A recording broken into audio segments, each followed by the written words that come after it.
Greetings YouTube, this is Sixus, and now I'm going to be bringing you a deck profile of my vampire deck, fitting for October of course. Now, starting with the main deck, we've got two copies of Vampire Red Baron, and like all the most recent wave of vampire support cards, it has the effect that at the end of the battle phase, if it destroys a monster by battle, you can special that monster to your side of the field, regardless of which graveyard it was sent to. And the unique effect of this one is that once per turn you can pay 1,000 life points, target a monster you control, and a vampire monster you control, and a monster your opponent controls, switch control of those two targets. So basically a creature swap in monster form. It's also one of the strongest, well, it is the strongest main deck vampire with 2400 attack, which goes up to 2900 if you have Kingdom on field.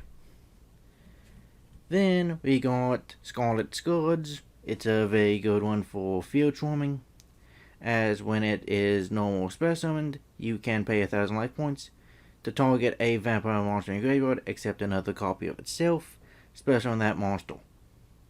In defense persistent, however. Wait, no, I'm thinking of the wrong one. This one just says that monster cannot attack. And it has the same after destruction, well, after battle phase, special monsters is destroyed effect. Then we have Duke. And yeah, this is what I was thinking of. Well, this one is normal summoned. You can special summon a vampire monster from your graveyard in defense position. So with this one, it has to be in defense position. This one just has to, it just can't attack. So fairly similar, and it works well because if you normal summon this one, you can special summon Scarlet Scourge from the graveyard, pay 1,000 life points, special summon another vampire from your graveyard. So it works pretty good like that. No, I am saying that it has to be normal summoned. And it is a level 5, so it does require a tribute unless you use Vampire Sorcerer's effect. And additionally, if this one would be special summoned, you get the typical Vampire Bleed effect. You know, declare a monster spell, trap your opponent, sends one of those cards from their deck to the graveyard. Yeah, kind of outdated, gives them a free list, but hey, it's something at least. And it still works with some of the cards in the deck. And finally, we have the restriction it has. That being that this card cannot be used as Xyz material except for the Xyz summon of a dark monster. Not much of a restriction. Next up we got Vampire Crimson. Crimson is useful due to having a protection ability. You see, if monsters you control would be destroyed, you can pay 1,000 life points instead for each monster. However, if you choose to use this effect, you have to protect all of them. So if you have 5 monsters but you only care about 1, then you're still going to have to pay 5,000, 1,000 for each. But bright side is, it does say monsters, not just vampires, so you can use it to protect some of your linked monsters. Or even a Uni-Zombie, I suppose. And that's the reason it's just a one-off. The protection is good, it's just you pay life points a lot, so you might not have enough. Next up we got Vampire Falling. This is a level 5 with a very useful special ability. When a monster attacks, your monster, your opponent's monster, doesn't really matter, you can special this card from your hand in defense position. It has 2,000 defense, so that's very useful. And the effect is that once per battle, not once per turn, once per battle, you can pay multiples of 100 life points, up to 3,000, yeah, 3,000. The battling monster, the vampire that's battling, gains that much life points that he has paid as attack points. So let's say you have Crimson attacking as 2,000 attack, but you use Falling's effect, pay 3,000 life points. Its attack is now 5,000. Very good for just beat down. Then we got 3 copies of Mizuki. All the vampires are zombies, so this is very useful. It's just a great fearless target and can help with the field presence. Next up, we got Vampire Sorcerer, also a fairly useful fearless burial target, as you can banish it from the graveyard to summon vampire monsters without tribute. Very useful given that so many of these are high levels. And there's an even better effect if it gets destroyed or just sent to the graveyard by your opponent's card effect, or by battle. That being, you can search for any vampire card. Great search, it's just completely reliant on your opponent. Then we got 1 copy of Uni-Zombie Solitaire, just so we can tribute to bring out the 1 tuner of the deck, that being the best zombie card ever. Uni-Zombie. Hard ones a ton, you can target a face-up monster on the field, send a zombie monster from your deck to the graveyard. That monster gains a level, and you can, again, hold on to this one as well. Target a monster on the field, discard a card from your hand, increase the level. So basically, if the zombie's in your hand or in your graveyard, in your deck, you can just send it to the graveyard fairly easily. So and for that, this is probably the reason I'm not running Fearless Burial, because we have quite a few alternatives to that. Then we've got Vampire Retainer, which has the effect that if this is special and you can pay 500 life points, add a Vampire Spell Trap card from your deck to your hand. And if this card is in your graveyard, you can send a vampire card from your hand to the graveyard, special in it. But it's banished whenever it leaves the field. And Familiar, which is level 1, has the same effect, except you pay 500 life points to add a vampire monster from your deck to your hand, as opposed to a spell trap card. Next up, because the recent wave of vampire support is all about stealing your opponent's monsters, Mind Control, obvious choice. Target monster your opponent controls, take it until the end of the turn. It's just that you cannot attack with it and you cannot tribute it. Bright side is, you have Xyz and Link options to remove it. However, I was considering a more thematic alternative to this, that being Zombie Necronize. Zombie Necronize, kind of the same thing. Target a monster your opponent controls, take control over until the end of the turn. However, the restriction is that you have to control level 5 or higher zombie.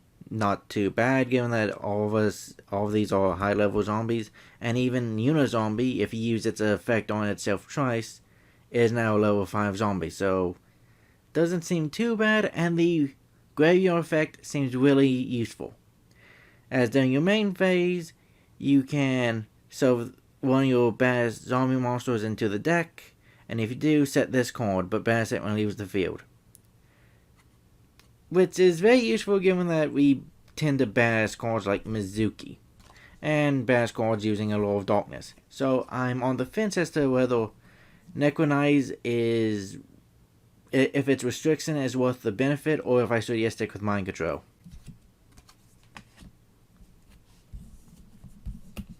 Then we got 2 copies of Law of Darkness. Like I said, it's a very useful card, but I'm just running 2 instead of 3 because of Mizuki and Solitaire. Then we got Vampire's Desire. This is an archetypal alternative I'm using for Fearless Burial. As you can target one face-up monster you control, send a vampire monster from your deck to the graveyard with a different level from that monster, and if you do, the targeted monster becomes that level. Yeah, not too bad really. You're gonna have a monster on the field, and this is good level manipulation, which can help with an Xyz play. Or you can just use it to just for the Fearless Burial, so like target a vampire you control, send Familiar or Retainal to your graveyard. And then there's the other effect, which is you can target a vampire monster in your graveyard, then send one monster you control to the graveyard. And then, if you do, special on the targeted vampire. And that actually works pretty well with stealing your opponent's monsters, as it says send any monster, not send a vampire. Monster Reborn can extend plays, can help get monsters back and forth on the field if you lose all your monsters. And also it can summon from your opponent's graveyard. Again, very useful for the playstyle. Then 3 copies of Vampire's Domain. Once per turn, you can pay 500 life points to get additional normal summon for a vampire monster. Useful. Additional normal summons are always good. And then there's the additional effect that whenever a vampire monster inflicts power damage to your opponent, you gain that damage as life points. And these do stack.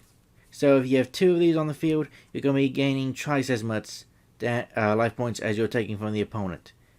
And also very useful with Farline, because whatever life points you pay for Farline's effect, you're going to end up gaining back as life points. So it's very useful in combination with that one. Then we got the field spell, Vampire Kingdom. Zombie monsters gain 500 attack, damage calculation only.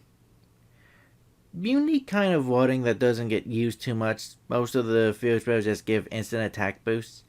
I suppose this could be useful for Ragnar Zero. Is that the one that destroys monsters with different attack than the original? So hey, I can get around that, I suppose. And the other effect is if your opponent sends a card from their deck to the graveyard, you can target one card on the field, send a vampire monster from your hand or deck to the graveyard. If you do, destroy that target. Here's the thing, they're probably going to Foolish Barrier themselves anyway. But you can also do that, make your opponent do that with Duke. And if you do, you get a Foolish Barrier of your own, hence why I don't want Foolish Barrier. And then you can just destroy one of your opponent's cards as well. So you get additional advantage. Then finally we got a really good counter trap. This being Vampire Domination. When your opponent activates a spell, trap, or monster effect, you can negate the activation. You have to control a vampire, however. And if there was a monster card that you negated and destroyed, you gain life points equal to that monster's attack. Additional advantage. Then on to the extra deck, we got Link Kuriboh. As you saw, Familiar is a level 1, and you want it in the graveyard more than you want on the field. So that's the reason for that. Then we got Vampire Suckle. I would prefer wanting 2, but I just have the 1 at the moment. You can tribute summon. How much does this say? Tribute. Tribute summon a monster. You can tribute zombies your opponent controls for the tribute summon. And in combination with that, you can special summon a monster from your opponent's graveyard to their field in defense position, and it's now treated as a zombie monster. And every time a zombie monster, well, once per turn, if a zombie monster is special from the graveyard, draw 1 card. So all of the effects work in combination. You use this card's effect to special on your opponent's monsters as a zombie. You then draw a card. Then you contribute that monster that they summoned to summon a vampire monster. Fairly straightforward. Then we got Sayuja Scaldred.